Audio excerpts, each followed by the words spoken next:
Isso, pegue a sua Bíblia aí.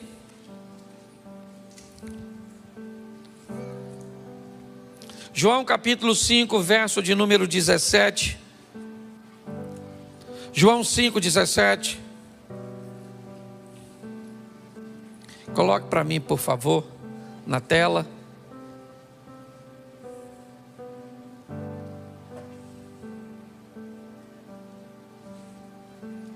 Diz assim a palavra do Senhor. João capítulo 5, verso de número 17. Isso. É João 5. Aí é João 1. Isso. Por isso que a Bíblia de papel é bom, tá vendo? Porque provavelmente você já achou. Amém? Isso. E Jesus lhes respondeu: meu Pai trabalha até agora e eu trabalho. Meu Pai trabalha até e eu trabalho. Meu Pai trabalha até e eu trabalho. E eu trabalho. E eu trabalho. Glória a Deus. Isso, o povo precisa trabalhar. Certo? Bom, inúmeras vezes quando você vai olhar Deus chamando pessoas, dificilmente você vai ver Deus chamando alguém que está à toa.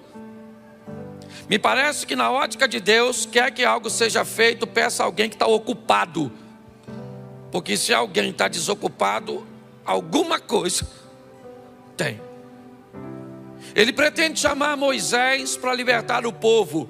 E Moisés está trabalhando quando tem a visão da sarça. Ele pretende chamar Gideão, ou um libertador, para libertar o povo dos midianitas. E ele pega um cara que está malhando o trigo no lagar. Ele quer um rei para Israel. E tanto Saul está procurando, né, os animais de seu pai, quanto Davi está trabalhando.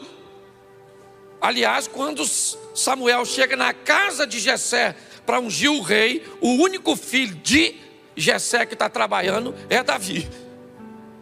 E Deus disse: olha, ninguém come nada antes do trabalhador chegar. Mas hoje eu quero falar de Eliseu. Um indivíduo que foi chamado, é verdade, para substituir nada menos, não vou dizer substituir, mas para dar sequência ao trabalho, né, ao ministério de Elias. E ele também estava trabalhando. E hoje eu quero te mostrar que a vida, inevitavelmente, ela vai requerer de você esforços, posicionamentos, ações, que vão gerar para você resultados. Muitas vezes as pessoas ficam buscando resolver alguns problemas, mas não vão na fonte do problema. Então acabam vivendo apenas paliativos e muitas vezes vivenciando ciclos. A vida de algumas pessoas parece um looping. Ou seja, hoje ela está bem e ela vai indo bem, mas de repente ela volta novamente numa crise, num afastamento, ela volta num problema. São casamentos vivendo isso o tempo inteiro, nunca conseguem uma constância. E eu quero mostrar hoje, na trajetória do profeta Eliseu, como as coisas aconteceram e pegar alguns exemplos para aplicarmos no nosso cotidiano. Deixa eu te explicar. Quando nós queremos que alguns princípios bíblicos eles se cumpram na nossa vida, o mundo espiritual, apesar da palavra ser poderosa, e nós aprendemos isso e muito, que há poder na nossa palavra, o mundo espiritual, ele não respeita simplesmente o que nós falamos. O mundo espiritual respeita o que nós fazemos. Eu não sei se você lembra, quando alguns tentam expulsar um demônio, utilizando a metodologia do apóstolo Paulo, eles ficaram olhando como Paulo expulsava um demônio, e quando um demônio apareceu, eles usaram o mesmo método de Paulo. E o demônio disse para eles: Paulo, eu sei quem é. Aquele que Paulo diz, eu também sei. Mas e vocês? Quem vocês são? Então é muito importante você e eu entendermos que a nossa vida está aguardando decisões, posicionamentos, posturas, que podem nos levar para um lugar. Como eu sempre digo, futuro para nós não é um tempo, futuro para nós é um lugar. E para que lugar eu estou indo? Basta eu olhar o que eu estou fazendo, como é que eu estou me posicionando. Quando nós vamos olhar para Eliseu, eu vou pegar desde o momento que ele aparece, vai ser rapidinho, 5 tópicos, bem rapidinho, para que você entenda. Eu só preciso que coloque aqui. Nós estamos com algum problema aqui? Não? Então vamos lá. Primeiro livro dos Reis, capítulo de número 19, verso de número 19. Primeiro livro dos Reis, capítulo 19, verso 19. Partiu, pois, Elias dali e achou a Eliseu, filho de Zafate, que andava lavrando com 12 juntas de bois adiante dele. Ele estava com a 12ª. Elias passou por ele, lançou a sua capa sobre ele. Põe o 20. Então deixou ele os bois, correu após Elias e disse: deixa-me beijar meu pai e a minha mãe, então eu te seguirei. E ele disse: vai e volta, porque te tenho eu feito. Por que te tenho eu feito? Vamos lá. Deixou os bois. Isso aí. Voltou, pois, atrás dele, tomou as juntas de bois, os matou e com os aparelhos dos bois cozeu as carnes, deu ao povo, comeram. Então se levantou, seguiu Elias e o servia. Preste atenção. Esse é o momento que o nome de Eliseu aparece na Bíblia pela primeira vez. O momento em que Elias entra no campo que Eliseu está trabalhando. E Eliseu vai receber, o chamado ministerial. Mas preste atenção, quando ele recebe o chamado, ele tem o que Deus deu para todo mundo: livre-arbítrio. É importante nós entendermos isso. Eu expliquei isso num videozinho meu do Instagram. Deixa eu só pincelar um pouquinho nisso. Cuidado para não, na hora do evangelismo ou na hora do confronto, não ensinar pessoas de forma errada. Todas as vezes que você disser que Deus proibiu alguma coisa de ser feita, entenda: se Deus proibiu, Ele é o soberano. Se Deus diz que o homem não pode fazer, o homem não faz, mesmo que tente, porque Deus é soberano. Uma coisa é o que Deus diz que não pode, outra coisa é o que Deus diz que não deve ser feito. Cuidado para não misturar isso. Deus diz: o homem não vive para sempre. Tenta. O homem é obrigado a envelhecer. Ele pode acessar métodos, ele pode acessar produtos que inibam, que diminuam o envelhecimento, mas ele não pode anulá-lo. Deus disse: o homem não vive sem oxigênio. Tenta. Deus disse: o homem não vive embaixo d'água, o homem não voa. Ele pode construir equipamentos para voar, mas tudo aquilo que Deus disser que o homem não faz, o homem não faz. Qual é o problema? É o livre-arbítrio. É aquilo que Deus diz que o homem não deve.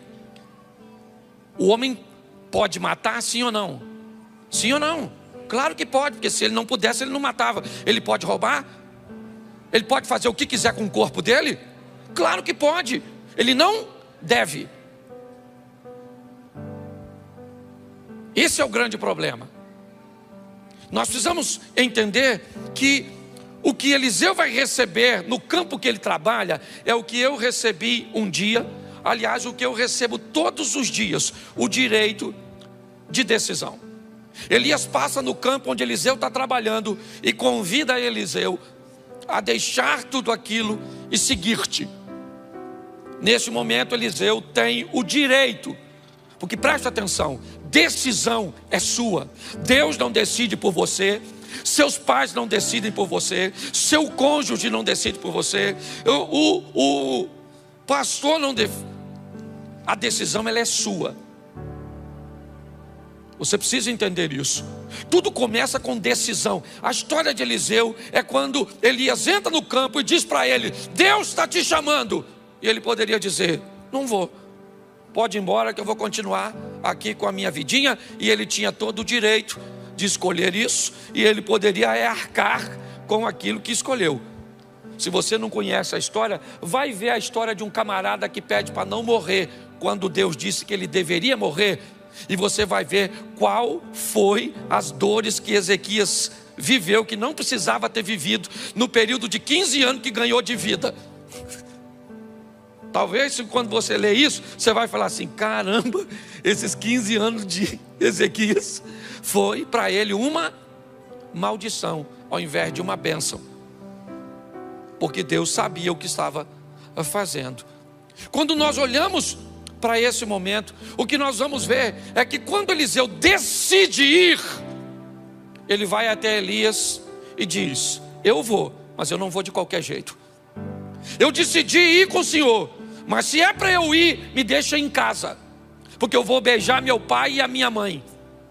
Se é para eu ir, aguarda um pouquinho, porque eu vou matar meus bois. Eu vou pegar aquela estrutura de madeira que une os bois e vou fazer uma fogueira. Eu vou destruir tudo aquilo que me prende à vida antiga antes de eu ir para a nova. Eu não sei se você já ouviu falar de uma batalha, né, de Siracusa, uma batalha contra Cartago, onde assim que as tropas descem para uma batalha, o capitão manda incendiar todos os seus navios. Ele manda atacar fogo nos próprios navios, simplesmente para dizer para ele mesmo e para todos os seus soldados que não há uma segunda opção. Ele chegou ali, ou ele vai vencer ou ele vai vencer, não tem outra, é só vitória. Quando nós queremos mudar de vida, o poder de decisão foi o que fez Ruth e com Noemi, foi o que fez Daniel mostrar quem era Deus na Babilônia. Todas as pessoas que estão decididas, o poder de decisão, certo?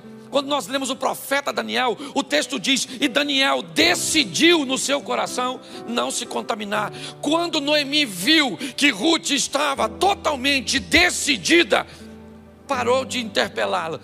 Todas as vezes que o mundo, a vida, entende que você decidiu, ela sabe que a sua vida vai para a próxima fase.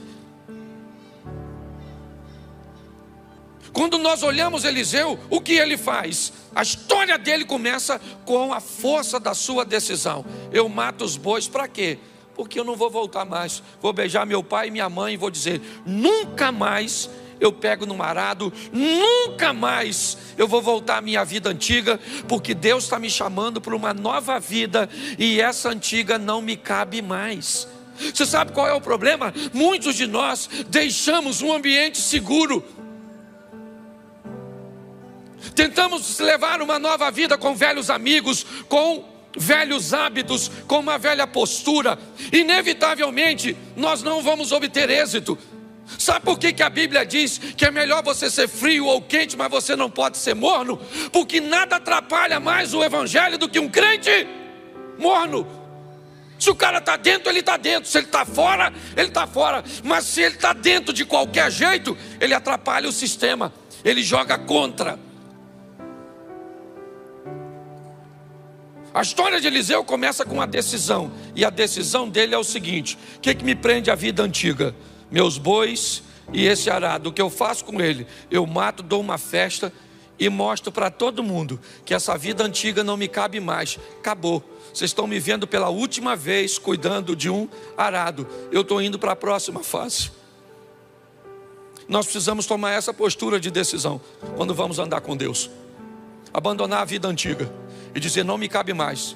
esse tipo de comportamento, esse tipo de amizade, esse tipo de negócios, isso não cabe mais, não me pertence, não faz parte mais do meu mundo. Mas isso é uma decisão que você tem que tomar. Provavelmente ela não vai ser fácil, por quê? Porque ela vai depor contra você. Você vai ter contra você diversos argumentos, sejam eles financeiros, sejam eles emocionais. Inevitavelmente.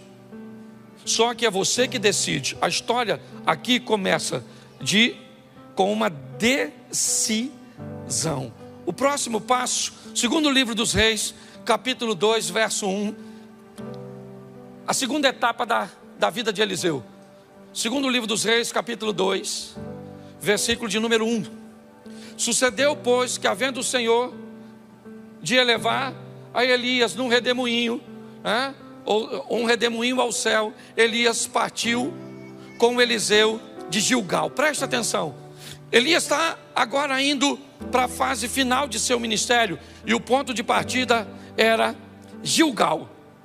Eu gosto dessa cidade, coloca para mim por favor, Josué capítulo 5 verso 8, só para me mostrar para vocês o que significa a palavra Gilgal para o povo, para Eliseu.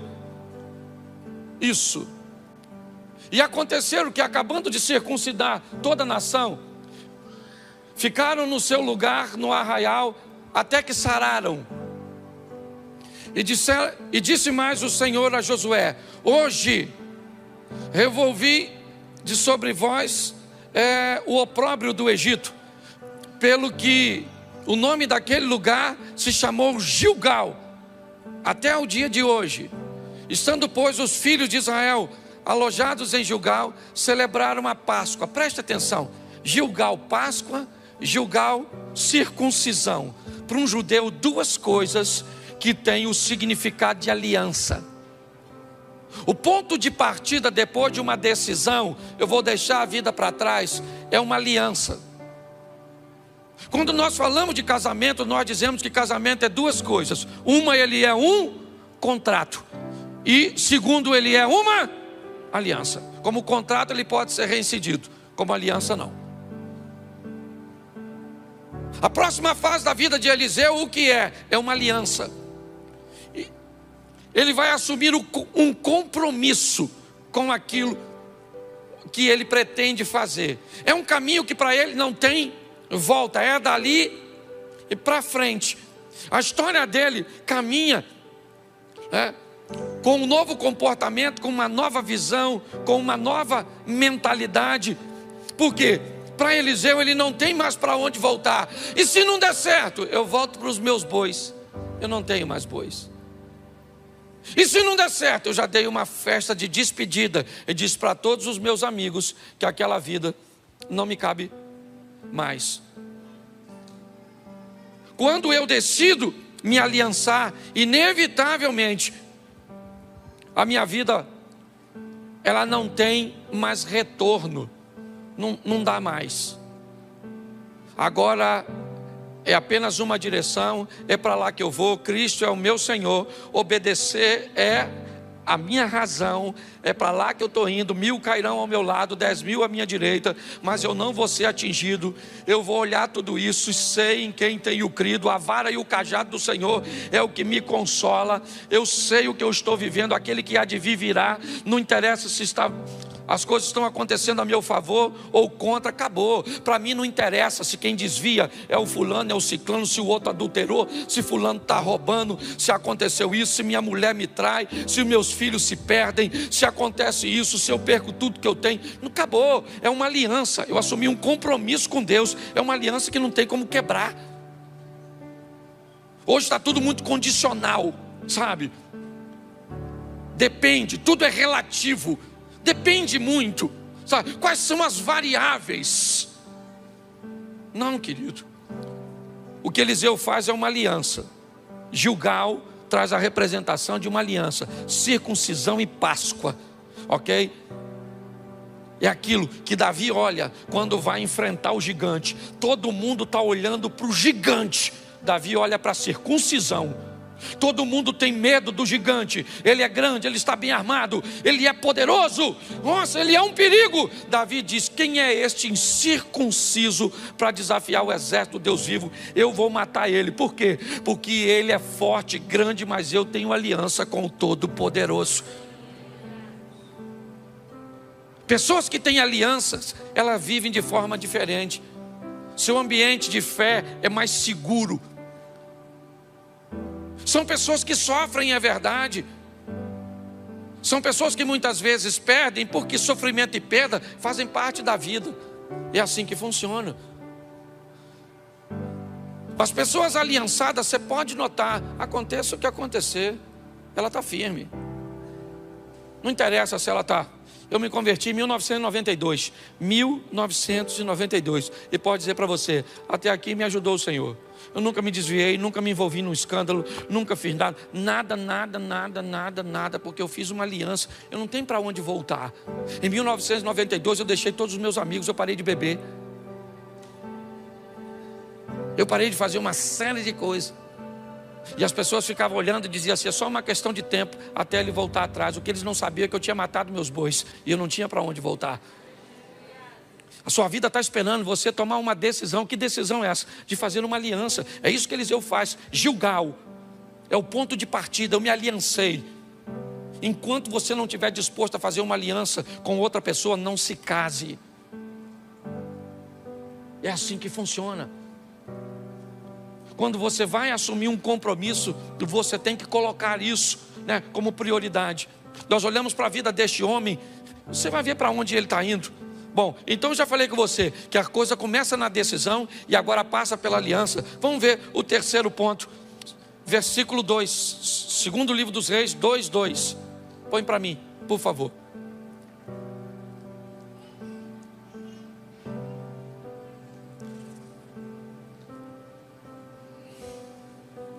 Nos diz assim: e disse Elias a Eliseu: fica aqui, deixa por aí, por favor, porque eu vou usar para me ajudar. Disse Elias a Eliseu: fica aqui. Uma das frases que Eliseu vai ouvir o tempo inteiro nesse texto é: fica aqui. Ou seja, o tempo inteiro você vai ver uma solicitação. Não continue andando, paralise, interrompa a sua trajetória, não vá para o próximo ciclo, não vá para a próxima fase, porque me parece que é isso. A Bíblia diz: conhecei e prossegui e conhecer. Você vai viver de glória em glória, você vai viver de fé em... O que é isso? Isso são mudanças de ciclos. E o tempo inteiro a vida vai querer te paralisar, amigos vão querer te paralisar, sentimentos vão querer te paralisar. Elias disse a Eliseu: fica aqui, porque o Senhor me enviou a Betel. Porém Eliseu disse: vive o Senhor e vive a tua alma, que eu não te deixarei. E foram para Betel. Betel, na verdade, tem a tradução de casa do pão, casa de Deus. Eu queria que você entendesse que Betel é local de resistência, porque viver com gente, viver na igreja é desafiador. Dos 10 mandamentos, 7 são direcionados para relacionamentos. Ame o próximo como a ti mesmo. Ame o próximo como? Ame o próximo como? Nunca mais do que você. Me parece que é meio que ame o próximo e ame você. Ame o próximo e ame a você. Nunca ame você mais que o próximo, nem o próximo mais que você. Ah, pastor, eu não consigo amar o próximo porque eu não me amo. Então vai para o Novo Testamento e aprenda o que Jesus disse: ame o próximo como Cristo amou a igreja. Se você não tem base de amor, pega o de Cristo, mas você é obrigado a amar. É assim que funciona. Quando nós vamos olhar aqui, nós vemos resistência, porque para viver na igreja, preste atenção, tem gente boa, tem gente ruim, tem gente que não fala nada e tem gente que fala tudo, tem gente que paga os outros, tem gente que não paga, tem gente que fica de olho nos outros, na mulher dos outros. Tem ou não tem? Tem mentiroso, tem fofoqueiro, tem tudo. Pastor, por que o senhor não exclui tudo? Porque senão fica vazio. Se nós expulsar todo mundo, como é que vai fazer? Deixa eu te falar uma coisa. Segundo Jesus e a Bíblia, o lugar de gente ruim é na igreja. Fulano, pastor, o senhor sabe que aquele irmão que vem todo culto fuma? Sei. E ele diz que é membro? Diz. Ele é membro? Acho que não, mas não fala para ele não. Porque de repente ele pode ir embora. Mas não é melhor ele ir? Ele não defama, não. A igreja é um rio de água viva. A igreja é do Senhor. Ninguém defama a igreja. Não, ela pode até ficar só se não houver postura e posicionamento. É assim que funciona. Ah, a pessoa tem que parar de mentir para aceitar Jesus. Não, ela tem que aceitar Jesus mentindo. E aí o Espírito Santo vai falar: ô, Pinóquio, de uma figa, muda de postura. Entendeu? O cara tem que, ela é mulherenga e vem para a igreja. Deixa o cara aí. Não pode ver uma mulher que ele entra em modo conquistador, já viu? Tem uns irmãos na igreja assim. E olha, uma mulher faz assim, ó. Ele está assim, ó. Mostra o relógio, sacode a chave do carro, estufa o peito, parece um sabiá. O que é isso? Modo conquistador. Se essa pessoa, gente, deixa a turma aqui. Se não mudar aqui, vai mudar. Onde? A psicóloga está morrendo de rir, porque já identificou 200. Igreja, presta atenção. Primeiro, decisão, depois aliança, terceiro, resistência, meu filho. A chapa é quente, o bagulho é doido. Você lida com gente que diz que você é uma bênção e ali fora está descendo o sarrafo no você. Irmão, a paz do Senhor. E você, a paz do Senhor, querido. Você não sabe se você é cínico, se você é amoroso. Você não sabe quem você é. Porque tem que ser resistente, tem que ser. Senão, vá para o inferno. A chapa é quente, meu filho. Eu gosto de Eliseu porque tem que passar por Betel. Casa do pão, casa de Deus. Lugar de desafio. Gente que era para trabalhar no mesmo propósito. Tem inveja de quem está fazendo? Onde já se viu isso? Você está fazendo, pastor, viu a pessoa que estava ali limpando o banheiro? Não é função dela. E não estava limpando? Ah, mas eu acho que tinha que ter uma autorização. Para passar um pano na urina? Precisa não. Deixa sem autorização mesmo. Você está rindo, mas é difícil, desafiador. Se você não se preparar, você não fica em igreja nenhuma, porque todo lugar tem. E qual é o lugar que mais tem? Aqueles que pensam que não tem. Lá que está o maior foco. Porque quando as pessoas sabem que tem, elas procuram mudar de vida. Então tem que ter resistência, meu filho. Tem que ter, porque a gente não sabe que hora Jesus volta. Quanto tempo ele falou que vai voltar? Ainda não voltou. Ó, eu era garota e já estava voltando. Jesus está voltando, Jesus está voltando, Jesus está voltando. Aceita ele, já aceitei, tem 30 anos. Ele não voltou até agora. Resistência, meu filho. É assim que funciona, tá certo? Quando nós olhamos, nós vemos isso. É o exemplo de Jó. Pensa num bicho resistente. Pô, o cara perdeu tudo, gente. Não fez nada. Sabe o que ficou? A mulher dele. A única coisa que não morreu. Na minha opinião, devia ser a primeira. Não. Uma mulher extraordinária, resistente. Os filhos morreram, sim ou não? Ela divorciou. O Jó ficou todo machucadinho assim. Ela largou ele. Perdeu o dinheiro tudo. Esse dia o irmão teve aí uma aposentadoria bloqueada. A mulher dele foi embora.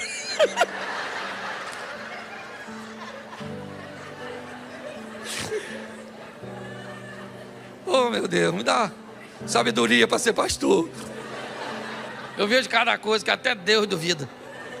Estou falando sério, resistente, certo? Jó perdeu tudo, estava lá. Não pecou, porque tem que ter resistência, meu filho. Vai andar com Deus, o negócio é desafiador. Você anda lá no seu trabalho, só você, muitas vezes, vive uma vida ali íntegra. Você não fala nada de ninguém, cada um faz o que quer. Mas quando você vive uma vida de postura correta, a sua postura correta denuncia. a postura incorreta. Aí o povo começa a te perseguir. Tem que ser resistente. Posso ouvir um amém? Isso. Vamos para a próxima fase aí. Capítulo 2, ainda no verso 4 agora. Verso 4. Disse Elias: fica aqui.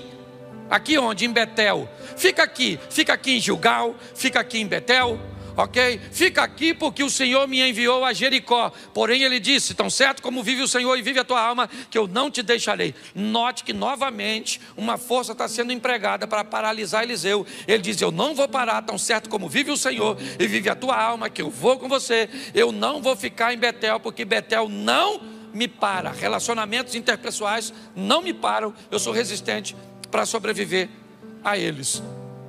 Mas agora vamos para onde? Jericó. Tradução: em alguns lugares, cidade das palmeiras. Em outros lugares, cidade do mau cheiro.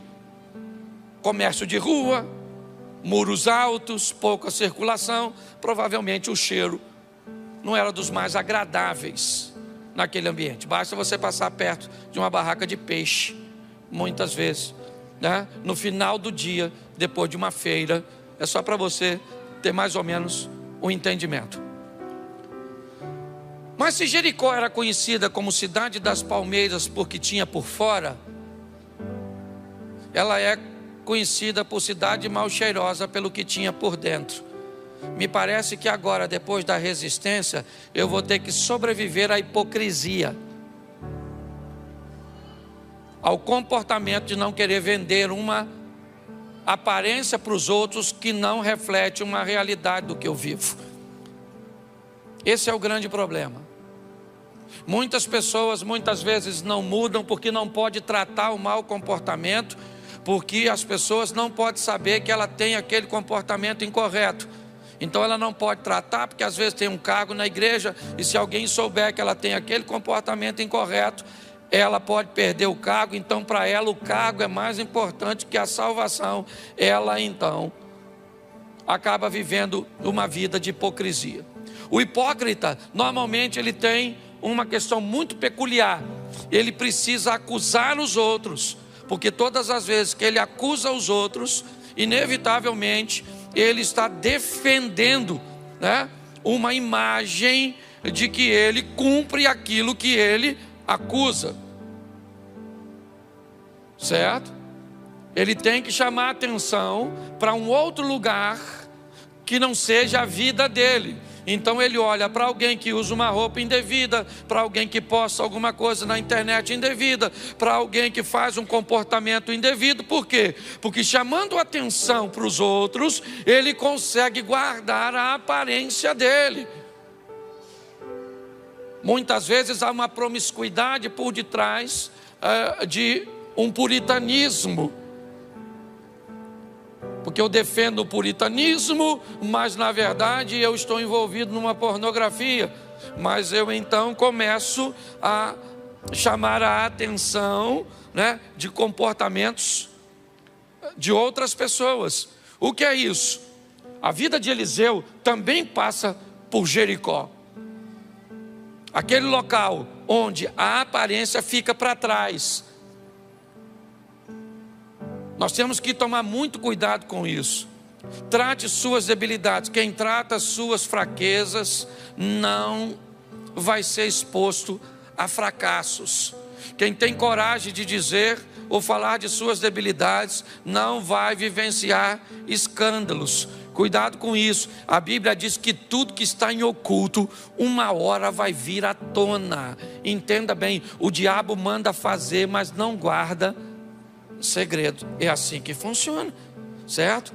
Você quer ver uma questão de aparência? Para me fechar essa parte, Jesus vem andando, de longe vê uma figueira cheia de folhas. O que a figueira aparece? Que tem fruto. Então, como ela tem a aparência que tem fruto, Jesus vai até ela para buscar fruto. Mas pastor, o texto diz que não era tempo de fruto. Se não era tempo de fruto, aquela figueira não podia estar cheia de folhas daquele jeito. Quando ela está, né, no comportamento produtivo da figueira, quando ela estava daquele jeito, ela não era a única figueira em Israel. As outras figueiras estavam todas sem folhas. Aquela figueira estava cheia de folha. Então ela passava uma mensagem, ela transmitia uma aparência que ela tinha fruto. Jesus vai até elas, e quando ele chega lá, o texto diz que Jesus procura fruto e não tem, porque não era tempo de fruto. Se não era tempo de fruto, por que ela está aparentando que tem? Jesus disse: então a partir de hoje ninguém vai comer mais fruto de ti, porque quem quer viver de aparência vai perecer. Encare sua realidade, suas debilidades, suas fraquezas, se fortaleça. É isso que a Bíblia. Mas pastor, como é que funciona isso? Então quer dizer que eu tenho que ter uma decisão forte, eu tenho que assumir uma aliança, eu tenho que obter resistência, eu tenho que fugir da hipocrisia e de uma vida de aparência. Por isso, preste atenção, verso 6, e eu termino aqui. E disse Elias: fica aqui, porque o Senhor me enviou ao Jordão. Mas ele disse: vive o Senhor e vive a tua alma, que eu não te deixarei. E assim ambos foram juntos. Verso seguinte: e foram 50 homens dos filhos dos profetas, e de longe pararam de fronte, e eles ambos pararam junto ao Jordão. Preste atenção. Temos 52 homens, 52, Eliseu, Elias e 50 dos filhos dos profetas. 2 homens atravessam ao Jordão, Elias e Eliseu. Se você quer saber qual é o resultado final dessa equação, é que quem toma decisão e leva adiante, estabelece uma aliança com Deus e vai viver num nível alto de resistência, não conservando uma aparência equivocada ou uma hipocrisia. 52, 2 atravessam, e um dos que atravessam sobe para encontrar com Deus, e o outro volta sozinho. Repita comigo: sozinho. Entenda uma coisa: a caminhada com Deus, de quem decide, faz aliança, tem resistência, certo? De quem foge da aparência, é uma vida solitária. Se nós tivéssemos mais pessoas, talvez fosse mais fácil, mas não temos. É bem solitário. Você vai para lá, para onde você trabalha, quantas pessoas querendo o que você quer tem lá? Pouquíssimas. Você vai para onde? Para a sua faculdade, para a sua universidade, para a sua pós-graduação, quantas pessoas tem lá? Preste atenção que é uma vida muito solitária.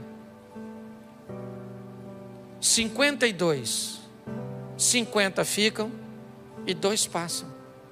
Eliseu vai para o outro lado, mas do outro lado, e aí que é legal, ele recebe coisas, vê coisas, vive coisas que a turma do lado de cá não vive.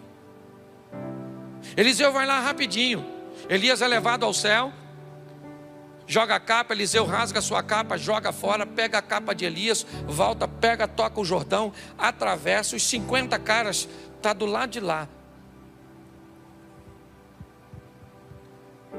Ele foi sozinho, é verdade, porque quem resolve viver esse estilo de vida não tem muitos companheiros. Mas, meu irmão, deixa eu falar uma coisa para você, minha irmã: o que você vai viver, o que os outros vão ver que Deus vai fazer na sua vida através de você, é algo extraordinário. Sua vida está esperando você decidir se aliançar, se fortalecer, fugir da aparência e entender que não dá para ter muita gente. Eu falei aqui e encerro. Eu, dia 7 de setembro, comprei uma passagem, peguei uma bandeira daquela que a gente coloca aqui, comprei uma camisa do Brasil, fui até a Avenida Paulista, abri e tirei uma foto. Marcelo estava comigo E o William também. Eu não tirei foto com ninguém, não subi em carro, não fiz nada. No dia 8, 63 mil pessoas deixaram de me seguir na rede social.